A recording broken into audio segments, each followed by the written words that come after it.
السلام علیکم ورحمۃ اللہ، بسم اللہ والصلاۃ والسلام علی رسول اللہ۔ سوال آ گیا کہ کسی چھوٹی بچی سے انجانے میں قرآن مجید نیچے گر گیا ہے، اس کا کفارہ کیا ہے؟ گزارش یہ ہے کہ قرآن مجید کوئی بھی مسلمان جان بوجھ کر نیچے نہیں گرا سکتا، وہ مسلمان نہیں صحیح معنوں میں جو قرآن مجید نیچے گرا دے۔ لہذا اس کا کفارہ یہی ہے کہ اللہ تعالیٰ سے استغفار کی جائے، اور سب سے بڑا کفارہ یہ ہے کہ ہم لوگ جس ٹریک پر چلے ہوئے ہیں نا، بے دھیانی، اس بے دھیانی کو قابو کیا جائے۔ یاد رہے یہ بہت بڑا مسئلہ ہے، من حیث القوم، جو کام ہم کر رہے ہوتے ہیں اس طرف ہماری توجہ نہیں ہوتی۔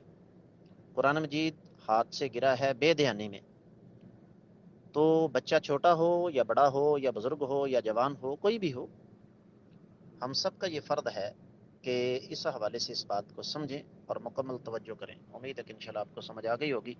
واللہ اعلم۔